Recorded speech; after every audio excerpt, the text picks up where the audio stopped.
Welcome to Pittsburgh Sports Live. I'm George Michalowski with this very special guest today, Matej Sis of 24/7 Sports. Matej covers Virginia Tech athletics, has covered them for 7 years there. And today we're going to be talking some Virginia Tech hoops in my Around the ACC series for Pittsburgh Sports Now. Welcome on the show. Glad to be here. Thanks for having me. So, let's talk a little off season. So coming off of a 15-7 season, Virginia Tech had a strong year last year and, first round exit in the NCAA tournament, but still looking up. Everyone's kind of impressed with how Coach Young has been at Virginia Tech so far. So tell me what happened this offseason. What was the big story? So there was a couple of big stories, and Mike Young he's entering year 3 of rebuilding this program after taking it over from Buzz Williams, who left after a Sweet 16 season for Texas A&M. So Virginia Tech in their first year, 15-15, kind of an average start for Mike Young, but last year making the NCAA tournament with an early round exit. Virginia Tech had a team that was seasoned, whether it was transfer portal additions or younger guys really becoming sophomores or juniors. But there were some big departures this offseason, probably highlighted by Tyrese Radford. He was a starting forward for the team, kind of a guard/forward combination. At only 6'1", he's undersized, but he was one of the best rebounders in the entire ACC. He had 12.2 points per game, 5.9 rebounds. He was kind of the do-it-all guy, tons of effort, tons of intensity, kind of embodied the blue-collar mentality of Virginia Tech. As it stands right now at the recording of this podcast, he's still in the transfer portal, but there are some rumors that he may take his name out of it, come back to Virginia Tech. He knows he has a starting spot. He has found success. The team operates through him. So we'll see what happens with that. If he ends up choosing another school, that would be a huge blow to Virginia Tech. He really is the core component that really gets this wagon going. Other guys to make note of: Jalen Cone, 3-point shooting specialist, 5'10" point guard, again, undersized. Didn't really have a role as a starter with the Hokies because of that size, kind of a liability on the defensive end of the floor. But a guy that anytime he had the ball in his hands, Virginia Tech fans had the assumption that the ball was going to go through the hoop. I mean, he was just a phenomenal shooter, one of the best shooters in the ACC. I think 2 years straight, he was in the top 5 for 3-point shooting percentage. He ends up going to Northern Arizona. And then the last key departure, we'll see what happens. We haven't heard any news yet, but Wabissa Bede, the starting point guard for Virginia Tech, a guy that doesn't really fill out the stat sheet, but he's a reliable defender. He's the facilitator on the offensive end and kind of the overall leader of all the guys on the roster. He's a guy that, if the COVID rules didn't exist, would be graduating. We'll see what happens with him. If he decides to come back, he would obviously have a role with the team, but a guy that couldn't really find an offensive rhythm and wasn't a reliable shooter. So, we'll see what happens on that front. But those are the 3 guys that I would make notes of for the key departures of Virginia Tech. And in the case of Radford and Bede, they're 2 guys that could come back should they choose to. Right, and you make the point that they're still kind of up in the air, and that's one thing Virginia Tech has going for them is most schools, all Pitt's guys that transferred out found somewhere to go. There wasn't really much speculation of them coming back, but they potentially have some guys that are going to return that thought about it. They're seeing their way in their options, and you don't know. But one of the guys, obviously the star last year, 15 points a game, almost 8 rebounds. You got Keve Luma. I apologize if I'm saying his name wrong, but he is. He's a strong guy, big forward, 15 points a game, almost 8 rebounds. Like I said, he thought about the NBA draft, if I'm correct on that, and decided to come back. He said it was a pretty easy decision. I saw. So what is he going to bring to the team? And now as a veteran in the ACC, second team All ACC guy, what is he going to bring this year? So interesting backstory on him. Keve did play at Wofford with Mike Young, transferred, redshirted, And then, a lot of Virginia Tech fans thought that he would be a key role player for the team, a guy that's 6'10", could grab rebounds and do just enough on the offensive end to make it work. What people didn't realize is he came out and debuted for Virginia Tech as the star player.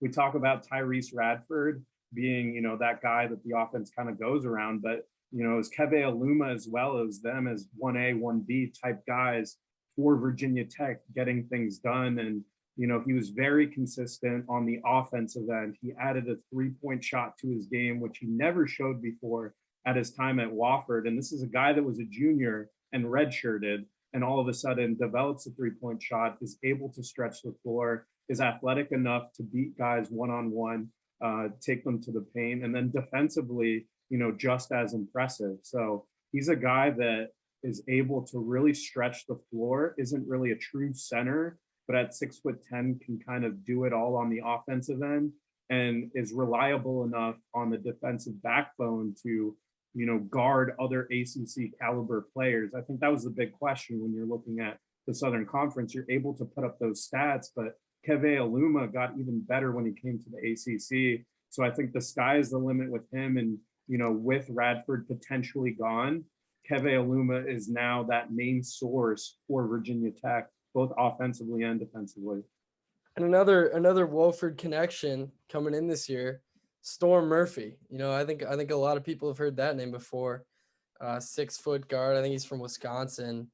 He put up big numbers at Wofford too. Do you think he'll be able to, put up the same kind of increase in numbers, or at least keep producing those numbers, keep up his production that he had at Wofford while he's at Virginia Tech? Do you think he'll be able to stay on that level?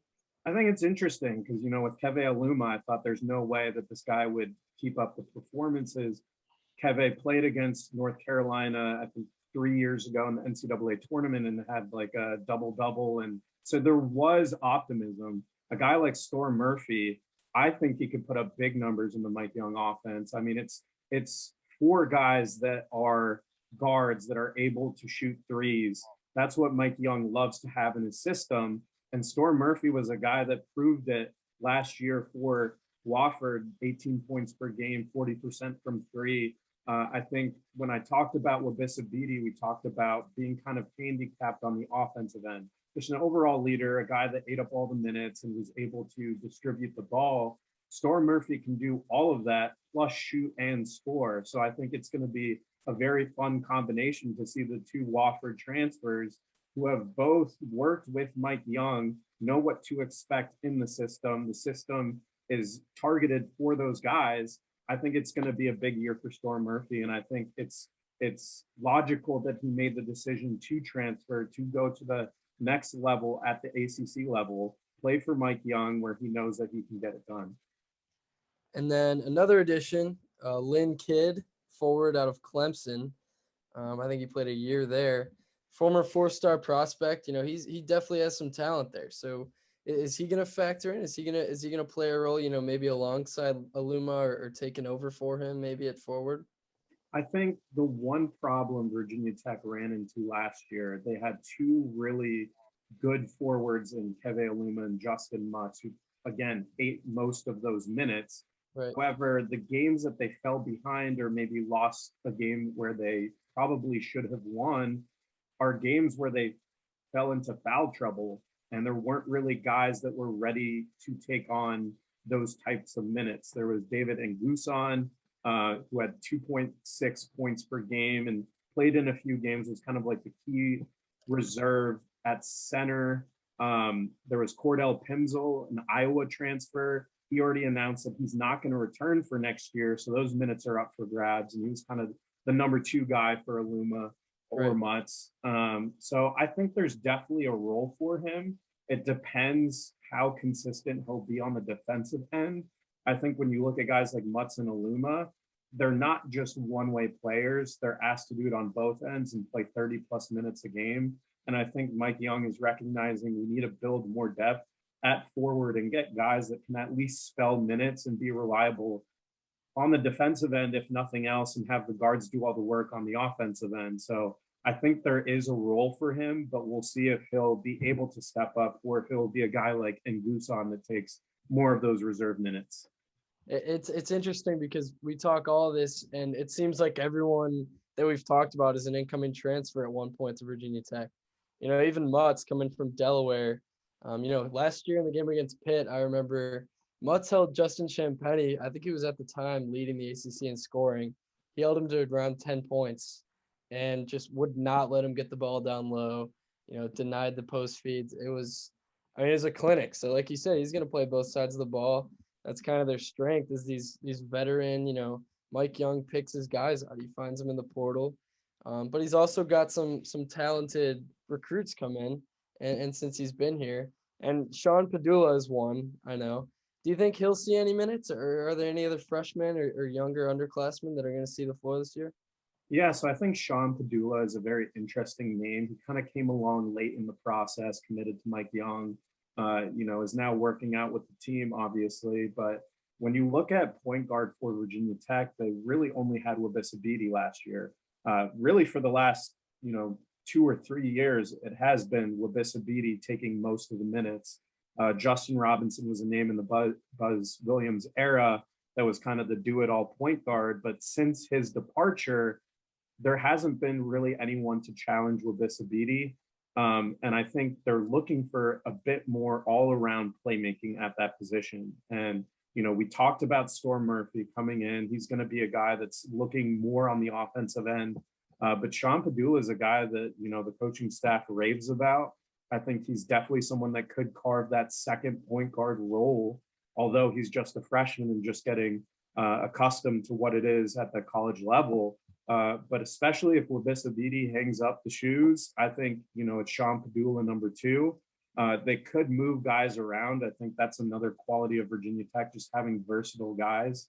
But Padula is definitely a very interesting name, not one of the guys that's all the way up there in the rankings, Right. but a guy that Mike Young kind of targeted as a guy that he sees these qualities that he can develop. And I think part of that development is getting on the floor as early on in your career, kind of not being asked to do everything all at once like Bede might have been doing, just bringing him along slowly as a reserve point guard. So I'm excited to see his development. Definitely. And Mike Young, in his tenure at Virginia Tech so far, I think it's been all good news. It's been all good word around him, around the league on him. And last year, top three or top 3 defense in the league. I mean, scoring wise, I think they gave up the third least amount of points on average in the ACC. Middle of the pack on offense, but they were a strong offensive team. What do you think this year would be this team's weakness if they would have one? Yeah, that's a really good question. And just going back to your point about them being a good defensive team, it's interesting because in year 1, they were one of the best 3-point shooting teams. In year 2, they didn't really attempt as many threes. Right. They were kind of just whenever they had a chance, they were launching balls, 5 seconds into the shot clock. And this year they played more methodical and had a much slower pace. So whatever the strength of the team is, Mike Young will operate in that regard. In terms of weakness, I think, it's still the same core. You're upgrading at point guard with Storm Murphy. You're potentially downgrading with whomever is going to fill in for Tyrese Radford. I think the overall weakness of this team is once you get past the core 5 guys that are on the floor, who's going to be number 6? Who's going to be number 7? Because, you had Jalen Cohn of old. You had Hunter Couture on the bench, and they would come in and they would put up, roughly 10 points per game, provide really good defense or provide moments where, they can take that last shot or they can be on the floor where, they need to have a stop. And I think now that you're losing some of that depth, whether it's Radford, Cohn, or Bede, now you need to find guys that can kind of go into those roles. And it's so interesting because once you look past that core 5, a lot of guys are unproven. And in Mike Young's system, that doesn't really mean much, but, there's been a lot of success stories so far, but is there going to be a guy that doesn't really pan out at that position? Is there going to be a guy that can't eat up those minutes when one of those guys gets into foul trouble? So I think overall depth is probably the biggest concern right now with this roster. And that's definitely the biggest concern for a lot of rosters nowadays because of the transfer portal. Like guys like Cohn, in other years they might see this year as an opportunity to take the next step. He finds another opportunity, smaller school, smaller, I guess, smaller crowd, smaller, everything about it, smaller markets and all that. But he's still finding his way, but that just makes it tougher on the depth of the team right now and for the future.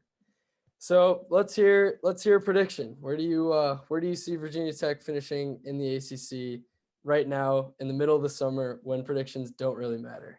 Yeah, predictions. I love this, and I love making early predictions because making them in July, nobody will check them back in December or whatnot. But yeah, so right now I think Virginia Tech will be a top four team in the ACC. They finished third last year. They had big wins over Duke, UVA, Villanova, Clemson, to name a few ranked teams that they beat that were highly ranked at the time. I think Mike Young is kind of finding his groove. I think Storm Murphy is a huge upgrade over Wabissa Bede. Even if he returns, Storm Murphy is going to be that number one guy for the point guard position. Naheem Aline is really one of those guys that is about to break out. He had a phenomenal game against Florida in the NCAA tournament and hit that crazy shot at the end of regulation that sent it into overtime. Justin Mutz and Keve Luma are just so reliable and good. So I think the foundation of Virginia Tech pushes them to a top four team on talent alone and just what they've proven last year. All these guys are coming back. And we'll see if there are injuries, if there is foul trouble in a specific game.